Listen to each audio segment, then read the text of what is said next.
Hello and welcome to Meet the Writers. I'm Georgina Godwin. Today I'm joined by one of New Zealand's most admired and quietly original voices, now firmly in the spotlight. He's just won the 2025 Ockham New Zealand Book Award for fiction for his novel Delirious, a story that's both sharply funny and profoundly moving. A book about unravelling and reassembling, about connection, family, and the slippery business of modern life. I was the international judge for this award, and the decision was very quick and utterly unanimous. Over the years, this writer has built a body of work that spans novels, short stories, poetry, essays, song lyrics and scripts. He's also helped shape the next generation of writers as director of the International Institute of Modern Letters in Wellington, that creative powerhouse where some of New Zealand's finest literary voices have emerged.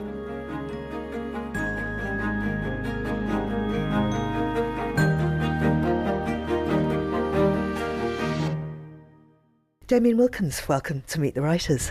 Thank you for having me. Wonderful to be here.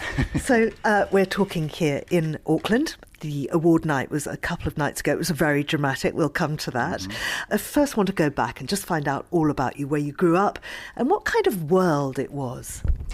Well, I grew up in a small town outside of Wellington, which is the capital city, and a town called Lower Hutt. And it was very suburban, flat, as my parents said, a good place to bring up children. Of course, the minute those children had left home, my parents went to Wellington. They sold the house, and we resented them for that because they said, why couldn't we have lived in a more interesting urban setting? Anyway, it was it was good for a writer in a way. The thing I guess I could say is that it gave me something to kick against. You know, it was a conventional place in those days, growing up in the 1970s. You know, a place full of car yards and sports fields. Not especially friendly to the arts, I guess, but I don't think New Zealand really was.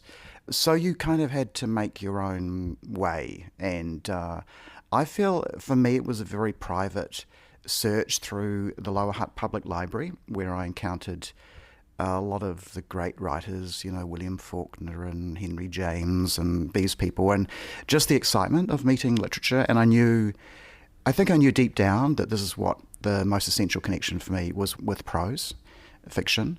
I sort of went from there, and I attended university in Wellington, and I guess in those early years also music was more important than, or became more important, or just as important as literature. So I was going to bands, and I was in bands in those days. So it was kind of just after that kind of first wave of punk came through. So that was the most exciting thing, because that was sort of a feeling like there was a real counterculture, and that was what I attached myself to. And at the same time I was going through university, I did English literature, and I signed up to do a master's in literature, and I was going to study William Faulkner. And I remember after a few weeks of that, I was writing short stories more than I was paying attention to my thesis. And at that point, I knew that was probably the direction my life was going to go. And I started placing a few of those stories, and it went on from there. I went to London. I lived in London in 1987, 88, and then came back to New Zealand and really started publishing in earnest. I mean, you've written across so many forms: novels, short stories, poetry, television scripts, lyrics. Do you approach each form differently, or is it part of the same voice? No, it is very different. I think the songs, for instance, which I've been working on quite recently, are a place where I can put feelings that I can't find a place for in the fiction in a strange way. I mean, I think it's because, you know, with music, there's always the music to be in relationship to. Said, I guess my preoccupations are similar across all those forms, but you do have to pay attention to the form you're in. Even though I published one book of poems back in the 90s, I published that in a hurry. I wrote them all in a sort of a great rush, thinking, you know, excited by the poetic form. Some of my good friends were proper poets, and these people were deep in form and deep in the knowledge of poetry. And for me, I felt like a bit of a tourist. And so I kind of knew that I've always loved reading poetry, but fundamentally I'm not a poet. I think my expressive means is the sentence. I think I do have a relationship with a sentence which is kind of sensuous, you know, not just transactional, you know, so it's not for me about information, it's about rhythm and sound and sort of the body in a funny way. So that might link all of those forms as well. When I started writing scripts, you know, I had a play on here. that was a great excitement. But for me, it was just bodies taking over those words that I imagined had bodies anyway, in a strange way. So there is a lot of continuity, but also you're paying attention to the duties of the form, and I'm serious about that. I'd like to dive into some of your earlier novels, The Miserables, for instance, or The Fainter. They're subtle, they're elegant, but also deeply emotional. What were you reaching for in those works? Well, I'm glad you say that because, for me, I think the breakthrough when I was writing my early stories was they were probably living on a surface of language. They were kind of technically kind of adventurous, and they were trying to do things. I was very much under sway of the postmodern writers at that point, so they had to be exploring form and be sort of meta in a way. And I guess when I came to write The Miserables, I felt like I had to reach for a little bit more of the emotional life. And I did think that book was the breakthrough in that regard, that once I started writing, and that book was written when I was in America actually, so I was doing my MFA in St. Louis, Missouri. And I'd arrived in the States thinking, I'm just going to sort of carry on writing these kind of slightly glitzy, sort of American-influenced short stories. And I arrived and my class was full of people who were doing that, and I thought, this is their birthright.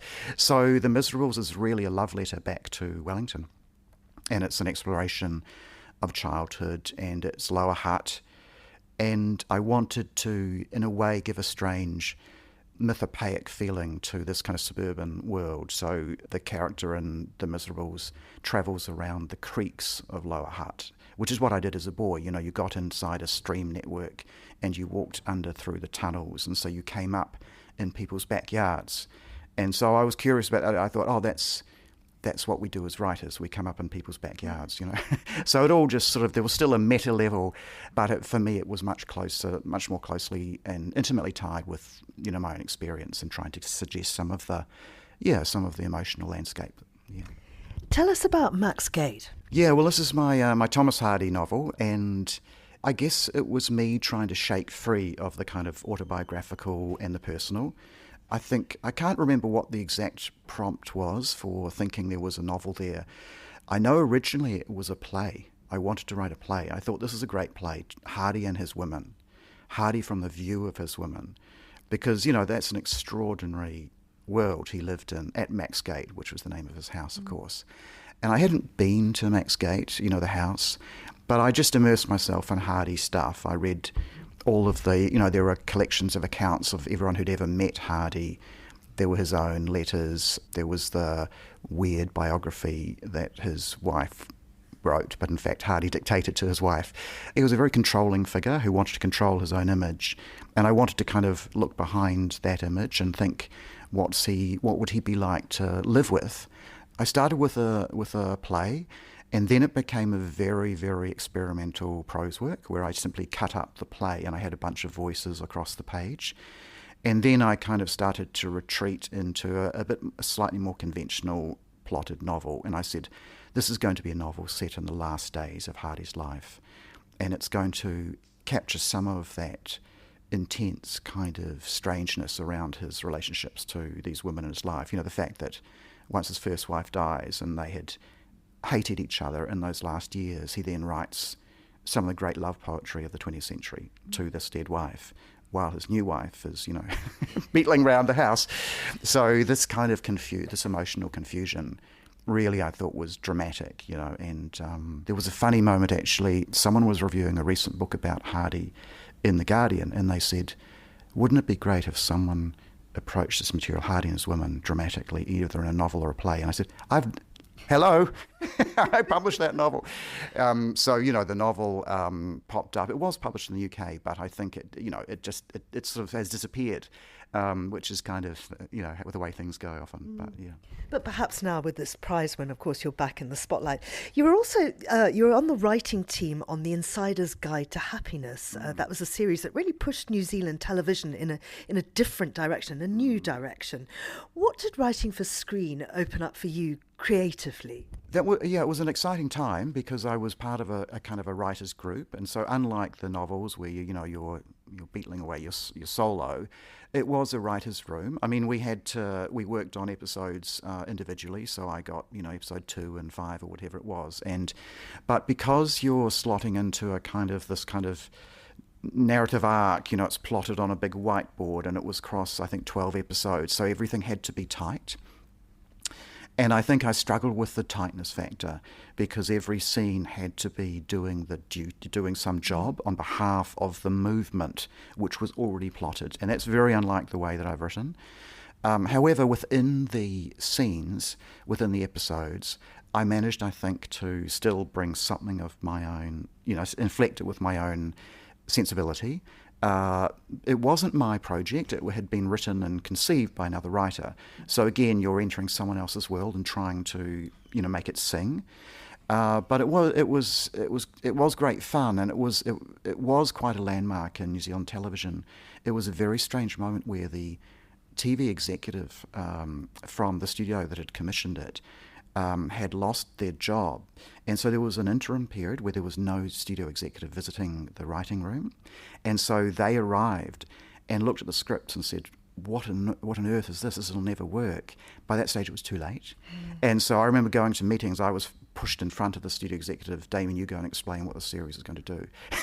And, so we actually got away with it without interference. And so that allowed it. And it's just such a lesson to me in creative freedom, because often these projects, they're distorted by too many people coming in, especially people that aren't creatives. In fact, they're money, and they feel they know the market, which often is completely wrong. Then there's your album, The Lines Are Open. The songs do feel connected to your prose. They're introspective, a little offbeat, I guess, emotionally precise. I wonder if songwriting expresses something that maybe prose can't. Yeah, I mean, I think the power of, a guitar and drum and bass behind you, it just gives you a sense of there are new gaps to walk through, for the words. In a way, I sort of gave a talk about lyric writing to a university class a few months ago. And, I looked at Chuck Berry and, various and Talking Heads, very sort of crafted lyrics and storytelling lyrics, which is kind of what I am drawn to in a way. But then, one of my favourite songs is Be My Baby by the Ronettes.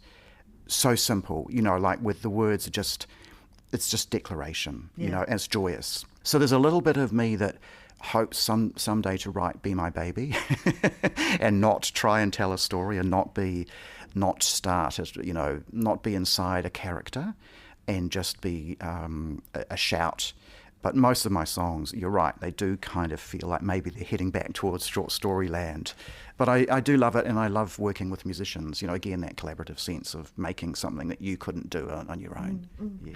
You're also the long-standing director of the International Institute of Modern Letters, where so many extraordinary writers have trained. Tell us about that, and perhaps a little of what you've learned from your students. Yeah, so I've been there since, I guess, almost 20 years now, teaching in some capacity. Bill Manhire, a great poet, set it up, the IML, and then I took over Bill's job as director. And really it works because it's this kind of workshop model, a small group teaching. We've managed to protect ourselves from other interests from the university who might want to make these big classes, and that would, I think, ruin the kind of the ethos of our place. So it's people who arrive and they're taken seriously. So, and everyone talks about that, that it's the breakthrough moment because it's the first time you're with other people who are trying to do the same thing as you are, and they're being taken seriously. I've had some extraordinary people come through, like, Eleanor Catton was my student, and I remember Ali turning up, and in the first workshop she was starting to workshop what became The Rehearsal, her first novel, a brilliant novel. And at that point you just sit back and go, okay, we're just along for the ride. And just a reminder to listeners, Eleanor Catton won the Booker Prize. She won the Booker Prize later on, that's right. And Ali was, she credits the course with doing something for her work. And I think it was that sense of deadlines, expectation around people wanting your work. and a sense of just the significance of it. And she was always going to be a writer, of course. But I remember Ellie, I learned an enormous lot from these really super talented students, and even people who are just beginning and struggling with fiction. It returns you to that sense of, okay, what can I say that's going to be useful to this person? Because it's not as if a long-time novelist has any great sort of wisdom around how to fix a problem. We're all in the middle of problems all the time, and I always stress the closeness of the experienced writer to the new writer, because we're always returning to the same questions the student is facing. So the shared ground of that is very important to us, and also I think the demystifying of writing. And so, no, Tolstoy started, and he wasn't Tolstoy. Tolstoy started from a kind of a sense of selfhood and a desire to express that. That's what you've got, even though you grew up in Lower Hutt. It's all right. You shouldn't be intimidated by the tradition. Yeah. I think New Zealand writers, this used to be said a bit, that being here, we don't feel as sort of swamped by the tradition. Maybe there's something in our literature which is newer, which allows us more exploration, more interesting approach to form. There's a lot of really interesting hybridized work going on here, and maybe that distance from the market allows writers to think a little bit more freely around what would a work look like if I just wanted to create it from myself, rather than from an expectation about, I've seen it in the bookshops, I must do it like that. So that's sort of what we believe in, yeah. Let's talk about Delirious, which of course has just won this huge prize. How would you describe the book to someone who hadn't read it? I find it really hard to describe it without it sounding really boring and a little bit down and depressing. I try and use the language of that it's about reinvention and reimagining yourself in changed circumstances, rather than the winding down of a life. The kind of the strange ways in which life might suggest a new phase. And so that I think is not only through Mary and Pete, who are in their late 70s and thinking about moving into a retirement village, but it's also in the figure of Pete's mother, who had dementia, and the ways in which she steps forward into this kind of new zone. And it's sort of frightening for everybody, but also in the end a kind of a weird fresh start. Mm-hmm. And so maybe the language around reinvention, reimagining, and the return of things you thought you'd put away would be the significant things for me when I think of that book. But again, for me, that book lives in very private emotional sources. My mother, who has dementia, and the loss of my sister, and these very private things. And I thought, because my life was just swamped by these things, I could go one of two ways. I could either write about a figure like Thomas Hardy again and get away from myself, or I could just confront it. And I decided, look, what's to lose? No one cares. I'll just write, and I'll see. So I wrote quite with a sort of deliberate sense of not caring, and maybe pushing things a bit further, and going into scenes where perhaps I might have pulled back a bit. But I just thought, well, this is the extreme emotional world that seems to have taken over our lives. Let's see what a story that can emerge from that world, rather than to temper it and control it too much. And I mean, what comes out, this kind of sort of deadpan clarity, but also humour, and the tone is wonderful. I wonder how you found that voice and how the structure of the book evolved. Yeah, I'm glad you say that, because it is. Yeah, I think I'm always trying to do comedy as well, or it's coming through. I can't take life too seriously. Yeah, even in the midst of these huge crises, there are these things, and I think that's true to life. I think our kind of recourse to humour is just a recognition that things are so absurd, that there's a kind of ridiculousness in our lives, that it feels like, it doesn't feel like escape to me. It feels like a kind of form of courage to find a kind of levity and to move from solemnity. Because I don't think solemnity is true, is the only truth of life, or even of these deep moments. when I walk into the dementia ward where my mother is, there's always something funny, and she's actually very funny. My mother's very funny, and she's laughing a lot. So there's that kind of sense of that, the comic pressing always on these scenarios. And I think in the way I wanted to shape the book, you asked about how it emerged as a structure. I always think of the novel as a container. If I can get the container right, it feels like I can start to throw anything in it. And once I got Mary and Pete doing this kind of, so they share the novel, okay, because I thought when I started writing Mary, I thought, okay, I could write it from Mary's point of view, but I also wanted to see Mary from the back. And so it's a two-hander. And so that gives you two people's lives to play with in terms of memory and history. And once I had the container of the sort of the two-part, the two-person approach, I thought, yes, now I can digress in any direction, and I'm confident in myself to bring it about that a scene which looks like fragmentary and somehow off to the side of the plot is still kind of moving the plot or moving our understanding of character. So that was what I was going for, a kind of sense of the most flexible container to allow me to play with anything that popped up into Mary and Pete's head, because it's a lot of inside their people's minds. Absolutely. Now, this is not the first time you've won this prize. Yeah, well, no, 30 plus years ago, my first novel did win the New Zealand Book Award. Back then it was a way smaller affair, not the grandness of this, not the money of this, but it was still very significant because it was the only prize. And I scooted past two of our, best writers, Maurice G. and Fiona Kidman. And I, some part of me may have thought, oh, this is going to be easy. I just sort of, write the novel. And, so 30 years later, here we are. It feels really nice to to win again. How do you think you and your writing have changed within that 30 years? I think I've got looser. I think maybe it was quite sort of constricted and maybe just that sense of self-consciousness around every kind of moment. And now I think it is freer. There are a couple of writers, I never used to read Doris Lessing, for instance, and at a certain point, maybe 15 years ago, I started reading those, those Lessing novels from the sort of the late 60s, and I was really attracted by her kind of, because often people would say she's quite an ugly writer, sentence-wise, but I read the Golden Notebook and some of those other books, and the looseness of the sentences really attracted me. The kind of the slight awkwardness and slight recklessness of her ability to move between characters. And that was I thought that was, thinking back, I think those were quite important books to free me up from as a kind of a studied approach to the page, where there was, it just seemed a bit more oxygen in it.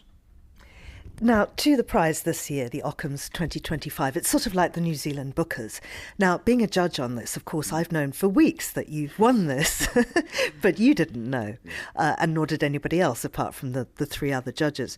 So we're all sitting at the ceremony, and we're aware of the fact that there has been a massive problem on Air New Zealand.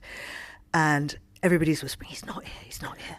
But of course, nobody knows that you've won, so they don't realise how much of a problem it is. Tell us about it from your perspective. What was going on through your mind? Because uniquely, you must then have understood that you'd won before you arrived, because the winner was announced before you actually got to the venue. Yes, well, I mean, to be honest, turning up at Wellington Airport, and we had plenty of time. And my wife had travelled on another airline, which is not as reliable, and then yet she had got to Auckland ahead of me. I really wasn't thinking that it was meaningful that people wanted me to get there, because when the planes were delayed and then cancelled, and then, in fact, the flight I took off from Wellington when the ceremony had started. And I just thought, oh, it's ridiculous, I'm okay, I'll just go to the after party. It'll be fine. And so I hadn't really processed it. And then when we arrived in Auckland to be picked up in the car, there was a lot of kind of James Bond, like, we've got 14 minutes, we're going to be, so there was a lot of plotting and the route, and And when it became clear to me that they really wanted me to get there, I thought, oh, this must mean something. This, why would you really want me to get there? I was just making up the numbers. So at that point, I sort of started to kind of a little, not relax exactly, because suddenly I thought, oh my gosh, what am I going to do? What's going to happen? And then I was watching the ceremony on my phone on YouTube, and I watched Fergus Barrowman, my publisher, read the piece from my novel. You had to give it a little 2-minute reading. And he read it very well and actually choked up a bit reading it. So I thought, that's well done, Fergus. You've got the emotion. Because everybody, all the shortlisters had to read, right? Shortlisters had to read. And then I heard Tom Conroy, the chair of the judges, start talking. He was cutting in and out a bit, so my phone was sort of like suddenly it would lose it. And I came back, and then we got to his sort of, and the winner is, announced my name. And in the car, we all just sort of whooped, because there were a couple of friends in the back of the car who happened to be at Wellington Airport in the same predicament I was in. So I actually had company. And so we had a little bit of a celebration in the car, and then screeched to a halt outside in the car park. And literally someone with a headset, go, run. And I ran past all these people in the dark, down staircases. It was like being in a sort of a bad movie of someone who can't make it to an appointment, those dreams you have. And then Miriam Akamo, who was the MC, came out and hugged me and then said, I'll just make a quick announcement. And then I, in a hammy way, I just thought, why not run onto the stage as if I have just, because I could have walked, I guess. So I just hammed it up. I just sort of ran. And it was just a surreal night, It was hilarious watching it. And I mean, because the winner's announced and then your publisher accepts it on your behalf and everybody's going, oh, he's not here yet. And then there's like people going, but he might be. And everybody's like looking at the door, are you going to come? Are you not going to come? And then you come on and you're incredibly cool and incredibly funny about it. I mean, I wonder what it's meant to you, not just the prize itself, but the way that people have responded to the book. I mean, as I say, the judges literally took 1 minute. We had 4 shortlisters, and we went around the table, delirious. It has been very powerful to get readers' responses, and obviously, the judges reinforce that sense that the book has done something.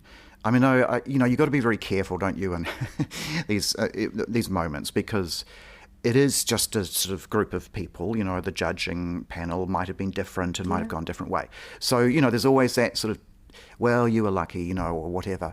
But I mean, more than that, I think just being around the Auckland Festival, probably for the first time in my career, people are kind of coming up to me and saying, complete strangers, and saying this book was very powerful. And the age of the people coming up to me is really interesting. I had a woman in her 80s yesterday, and she came up and said, I just want to thank you for writing that book. I don't know what to say. I don't have the words for it, but it meant a lot. And then she just walked off, and it was just a completely overwhelming and lovely moment. Strangers for whom your private, strange thing that you've written has impact. In the past, I've had people, who've liked my books, but I haven't had that sense of a kind of significance beyond certain groups or certain readers who might know about my work.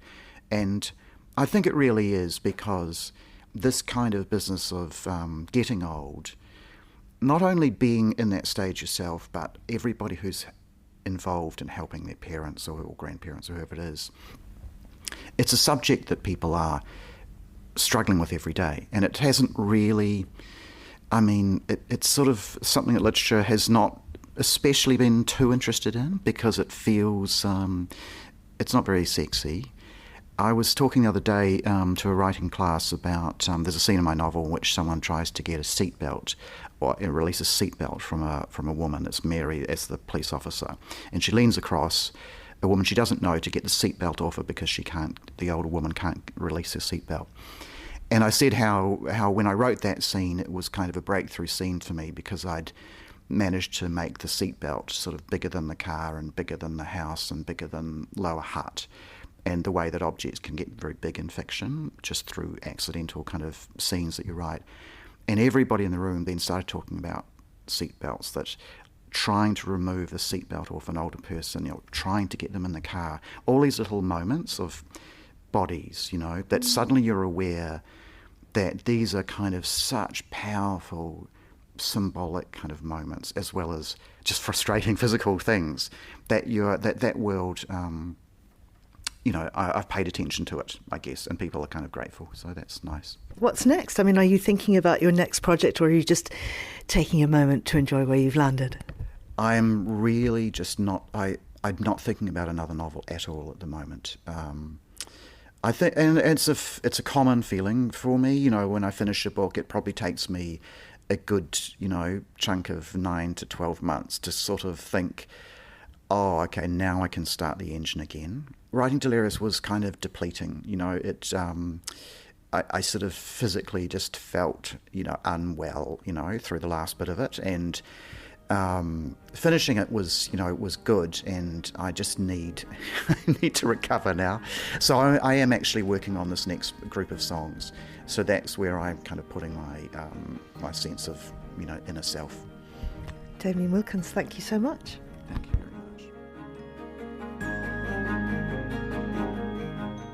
Damien, thank you very much. I can highly recommend Delirious by Damien Wilkins, the winner of the New Zealand Award for Fiction. The book is published by Te Herenga Waka University Press, and it's out now. You've been listening to Meet the Writers, thanks to the producers Steph Chungu and Elliot Greenfield, who edited this episode, and also to the Auckland Writers Festival. You can download this show and other episodes on our website or wherever you get your podcasts. I'm Georgina Godwin. Thank you for listening.